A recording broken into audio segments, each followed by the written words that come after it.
जय हिंद साथियों, आप सभी का स्टडी विद राव चैनल पर हार्दिक स्वागत है, अभिनंदन है। आज के इस वीडियो में हमारा डिस्कशन होगा जीके एंड जीएस के 6वें नंबर के प्रैक्टिस सेट पर। शानदार सेशन होगा। उत्तर प्रदेश पुलिस वाले तो देखेंगे ही देखेंगे, साथ ही साथ में आपके पेट वाले भी देखेंगे और एसआई वाले भी देखेंगे, क्योंकि शानदार प्रश्न है यहाँ पर। मोस्टली आपकी परीक्षा में रिपीट हुए प्रश्न हैं। ठीक है, अब आपको लास्ट में क्या करना है, अपना स्कोर जरूर शेयर करना है। अगर बेटा 20 प्लस तक पहुंच रहे हो ना, तो आपके सितारे गर्दिश में नहीं रहेंगे, ये पूरा भरोसा मैं दिलाता हूं। चलिए सेशन की शुरुआत करते हैं। तो पहला प्रश्न बेटा आपके सामने दिया गया है, महान हिंदू विधि निर्माता निम्नलिखित में से किसे बोला जाता है? तो राइट आंसर बेटा मनु। महान हिंदू विधि निर्माता बेटा आपके मनु को बोला जाता है। एक का ऑप्शन नंबर सी बिल्कुल राइट आंसर है। ठीक है, चलिए अगले सवाल पर चलते हैं। अगला सवाल है बेटा, निम्नलिखित में से किस राज्य के तट रेखा सबसे अधिक लंबी है? मतलब कह रहा है कौन सा राज्य है जिसकी तट रेखा सबसे ज्यादा लंबी है? सो राइट आंसर बेटा गुजरात। गुजरात की तट रेखा जो समुद्री सीमा है ना, वो सबसे लंबी है। So right answer option number A यहाँ पर आपका क्या है, बिल्कुल करेक्ट हो जाएगा। अगला सवाल है बेटा, जलियांवाला बाग हत्याकांड की घटना कब हुई थी? जलियांवाला बाग हत्याकांड बेटा आपका 1919 में होता है। So right answer option number D है आपके 3 नंबर के प्रश्न का। ठीक है, चलिए अगले सवाल पर चलते हैं। अगला प्रश्न दिया गया है कि भारत के केंद्रीय बैंक का दायित्व निम्नलिखित में से बैंकों में से किसकी भूमिका निभाना होता है? एक्चुअली कहना चाहता है कि जो केंद्रीय बैंक है वो आपका है कौन सा। ठीक है, जो एक तरीके से ना जिम्मेदारी निभाने का काम करता है सभी बैंकों के लिए, उसका राइट आंसर है बेटा भारतीय रिजर्व बैंक है।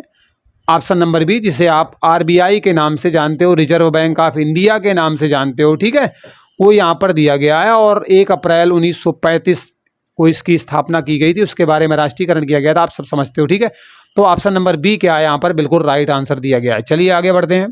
अगला सवाल बेटा दिया गया है कि भारतीय संविधान में मौलिक कर्तव्यों को किस संवैधानिक संशोधन के द्वारा जोड़ा गया था? बेटा भारतीय संविधान में जो आपके मौलिक कर्तव्य हैं, जिनकी वर्तमान में संख्या, जब मैं वीडियो रिकॉर्ड कर रहा हूं बेटा 11 है, तो ये जो मौलिक कर्तव्य हैं एक्चुअली किस संविधान संशोधन के द्वारा हमारे संविधान में ऐड किए गए थे, जोड़े गए थे? तो राइट आंसर है बेटा 42वें संविधान संशोधन 1976 के द्वारा ऐड किए गए थे। ठीक है, चलो ऑप्शन नंबर बी यहाँ पर करेक्ट हो गया। अगला सवाल है बेटा, भारत की दीपिका कुमारी का आप सभी नाम जानते हैं, इनका संबंध एक्चुअली कह रहा है किस खेल से है? तो ये बेटा आपकी तीरंदाज हुआ करती थी, बहुत चर्चा में रही थी। सो राइट आंसर क्या है, ऑप्शन नंबर डी 6 का बिल्कुल राइट आंसर है, बिल्कुल सही आंसर है। ठीक है, चलिए अगले सवाल पर चलते हैं। अगला सवाल दिया गया है, राजतरंगिणी की रचना मूल रूप से किस भाषा में की गई? बेटा राजतरंगिणी आपकी कल्लड़ की रचना है। किसकी रचना है? कल्लड़ की रचना है। और बेटा इसकी जो रचना है ना, वो वास्तविकता में आपके संस्कृत में की गई है। So right answer option number A 7 का बिल्कुल करेक्ट आंसर है यहाँ पर। ठीक है, अगला सवाल बेटा दिया गया है कि फिटकरी हमारे शरीर में होने वाले रक्तस्राव, मतलब खून जो बह रहा होता है, चोट लग जाती है, को रोक देती है। अक्सर देखते हो कि जो शेविंग करने वाले होते हैं, है ना, बाल काटने वाले नाई होते हैं, उनके पास फिटकरी का बड़ा सा टुकड़ा होता है, रगड़ देते हैं जहाँ पर ब्लेड वगैरह लग जाता है। इसका कारण क्या है? इसका कारण है बेटा स्कंदन। स्कंदन की वजह से हमारा खून बहना रुक जाता है। सो 8 का ऑप्शन नंबर सी क्या है, बिल्कुल राइट आंसर हो गया। ठीक है, चलिए अगला सवाल है, चित्रकला की लखनऊ शैली का विकास किसने किया था? बेटा चित्रकला की जो लखनऊ शैली है ना, लखनवी शैली है, इसका विकास एक्चुअली में असित कुमार हलदार के द्वारा किया गया था। So right answer option number A यहाँ पर क्या है, बिल्कुल आपका करेक्ट है। चलिए अगले सवाल पर। अगला प्रश्न दिया गया है कि विधि का शासन सिद्धांत किससे संबंधित है? विधि का शासन, मेरा वचन ही है, शासन है ना, वही करा है। विधि का शासन सिद्धांत किससे संबंधित है? क्या प्रशासनिक विधि से है, या फिर आपराधिक, सिविल, या फिर संविदा? 10 नंबर का प्रश्न है। इसका राइट आंसर है बेटा प्रशासनिक विधि से इसका संबंध है। So right answer option number B यहाँ पर आपका बिल्कुल करेक्ट हो जाएगा। ठीक है, अगला सवाल दिया गया है कि सूचना शेयर करने के लिए एक दूसरे से कनेक्ट 2 या 2 से अधिक कंप्यूटर को मिला करके क्या बनता है? तो बेटा वहाँ पर आपको नेटवर्क देखने को मिलेगा, नेटवर्क बनता है। सो 11 का ऑप्शन नंबर डी बिल्कुल राइट आंसर हो जाएगा। ठीक, चलो अगला सवाल है। अगला प्रश्न है, निम्नलिखित में से कौन सी गैस अम्ल वर्षा का कारण बनती है? इनमें से कौन सी गैस है जिसकी वजह से अम्ल वर्षा होती है? तो इसका राइट आंसर है बेटा सल्फर डाइऑक्साइड की वजह से भी है और नाइट्रोजन डाइऑक्साइड की वजह से है। सो ऑप्शन नंबर आपका डी करेक्ट होगा, क्योंकि बी भी सही है, सी भी सही है, जो कि आपके ऑप्शन नंबर डी में दिया गया है कि कार्बन सल्फर मतलब आपकी जो है सल्फर डाइऑक्साइड की वजह से भी और नाइट्रोजन डाइऑक्साइड की वजह से आपकी अम्लीय वर्षा होती है। So right answer option number D यहाँ पर आपका बिल्कुल करेक्ट हो जाएगा। ठीक है, अगला सवाल है, निम्नलिखित में से किसे भारत का नेपोलियन बोला जाता है? बेटा भारत का नेपोलियन आपके समुद्रगुप्त को बोला जाता है। So option number B 13 number प्रश्न का क्या होगा? बिल्कुल राइट आंसर होगा, बिल्कुल सही आंसर होगा। ठीक है, चलिए अगला सवाल है, भारत कितने वर्ष के अंतराल पर बेटा जनगणना करवाता है? तो हर 10 साल में हम जनगणना करवाते हैं। ठीक है, तो 10 वर्ष में होता है ऐसा। तो ऑप्शन नंबर ए यहाँ पर क्या होगा आपका? बिल्कुल राइट आंसर हो जाएगा। जल्दी जल्दी बोलने की वजह से, ठीक है, कुछ शब्द यहाँ वहाँ फिसल जाते हैं, चिंता ना करें, आपको ध्यान से समझना है। ठीक, अगला है, निम्नलिखित विकल्पों में से वह कौन सी गैस है जो वायुमंडल के ओजोन स्तर को अपघटित करने का काम करती है? तो बेटा आपका जो ओजोन परत है ना, आपने सुना था कि होल हो गया है बड़ा सा, उसकी वजह से पराबैंगनी किरणें सूर्य की पृथ्वी पर पहुंच रही हैं, तापमान भी बढ़ जाएगा और बहुत सारी समस्याएं कहीं ना कहीं पैदा होंगी। तो वही कह रहा है एक्चुअली किसका क्षरण हुआ था? तो ओजोन का क्षरण हुआ था, और इसके लिए जिम्मेदार गैस कौन सी थी? क्लोरोफ्लोरोकार्बन थी, CFC के नाम से भी इसे शॉर्टकट में जाना जाता है।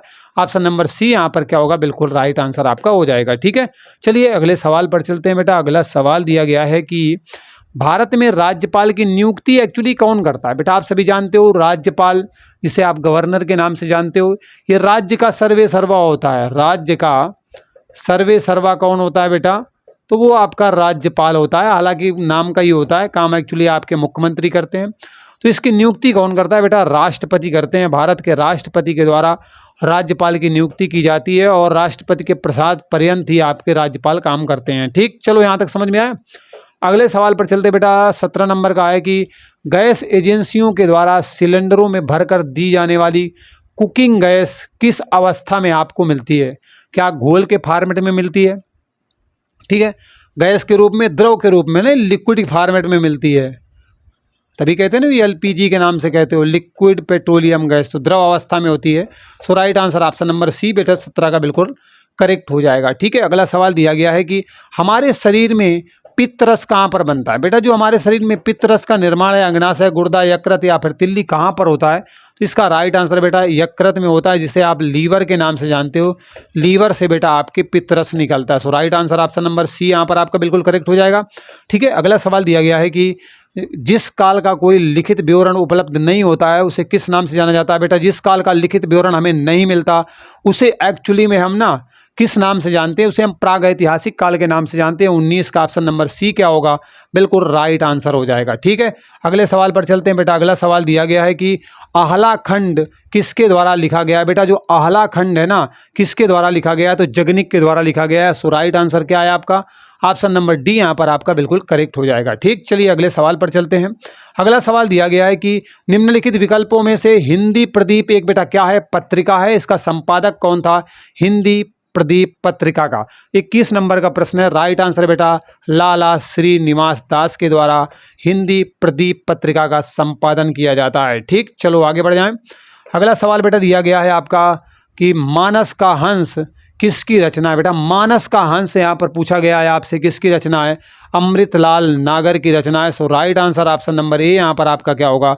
बिल्कुल करेक्ट हो जाएगा। बाकी अगर बात करें बेटा प्रेमचंद की, गोदान गबन इनकी रचना महत्वपूर्ण, जयशंकर प्रसाद की कामायनी आंसू झरना लहर बहुत महत्वपूर्ण है, अक्सर परीक्षा में आपसे पूछी जाती हैं। ठीक है, अगला सवाल है, सड़क पर चलने की अपेक्षा बर्फ पर चलना कठिन होता है, इसकी वजह क्या होती है?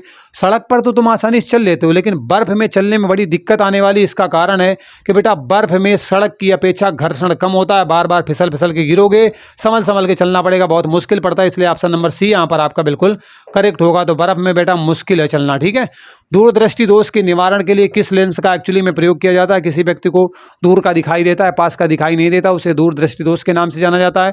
इसके निवारण के लिए उसको कौन सा लेंस लगाया जाए बंदे को, जिससे ठीक ठाक दिखाई दे? उत्तर लेंस का प्रयोग किया जाएगा। ऑप्शन नंबर बी बेटा आपके 24 का बिल्कुल राइट आंसर हो जाएगा। अगला सवाल है आपके सामने दिया गया है कि फूल गोभी खाते हो ना? फूल गोभी खाते हो, काली फ्लावर जिसे बोलते हो, खाने योग्य भाग क्या होता है? बेटा पुष्प क्रम होता है। सो राइट आंसर 25 का ऑप्शन नंबर ए बिल्कुल करेक्ट हो जाएगा। ठीक, केंद्र सरकार की मदद से उत्तर प्रदेश में मिड डे मील योजना शुरू की गई थी। एक्चुअली कह रहा है मिड डे मील योजना कब शुरू की गई थी? 26 नंबर का प्रश्न है। तो इसका राइट आंसर है बेटा 1995 में शुरू की गई थी। ऑप्शन नंबर सी यहाँ पर आपका क्या होगा? बिल्कुल राइट आंसर हो जाएगा। ठीक है, अगला सवाल है उत्तर प्रदेश में भारत कला भवन, क्या लिखा है उत्तर प्रदेश में बेटा, जो कला भवन है ना उत्तर प्रदेश में भारत कला भवन है, कहाँ पर एक्चुअली स्थित है, ये आपसे पूछा गया। 27 नंबर का सवाल है, वाराणसी में स्थित है। ऑप्शन नंबर बी बेटा यहाँ पर आपका क्या है, बिल्कुल करेक्ट है, राजधानी लखनऊ है उत्तर प्रदेश की। अगला सवाल है धूरिया एक बेटा लोक नृत्य है, इसका संबंध कहाँ से है, ये आपसे पूछा गया है। पूर्वांचल, अवध, रोहिलखंड या फिर आपका बुंदेलखंड। 28 नंबर वाला सवाल है, तो बेटा बुंदेलखंड से संबंधित है आपका धूरिया लोक नृत्य। ठीक, चलो आगे बढ़ते हैं भाई। अगला सवाल दिया गया है कि उत्तर प्रदेश राज्य की प्रथम महिला मुख्यमंत्री नाम क्या है बेटा, सुचेता कृपलानी बनती हैं। मतलब उत्तर प्रदेश की पहली महिला मुख्यमंत्री सुचेता कृपलानी बनती है। आपसे पूछ रहा है दूसरी वाली कौन बनी थी, दूसरी बेटा मायावती बनी थी। ठीक है, जो कि आपके बसपा पार्टी से हैं। सो राइट आंसर क्या हो जाएगा यहाँ पर आपका, ऑप्शन नंबर डी बिल्कुल करेक्ट हो जाएगा। ठीक है, ऑप्शन नंबर डी आपका क्या होगा, बिल्कुल करेक्ट हो जाएगा। चलिए अगले सवाल पर चलते हैं। उत्तर प्रदेश का राजकीय पक्षी कौन सा, राजकीय पक्षी कौन सा बेटा, सारस है। सो ऑप्शन नंबर डी यहाँ पर आपका बिल्कुल राइट आंसर हो जाएगा। तो बेटा इस तरीके से आपने फटाफट 30 प्रश्न देखे, आपका स्कोर कितना रहा कमेंट करके जरूर बताइएगा। मिलते हैं अगले वीडियो में नए अपडेट के साथ। बाय बाय, टेक केयर, जय हिंद।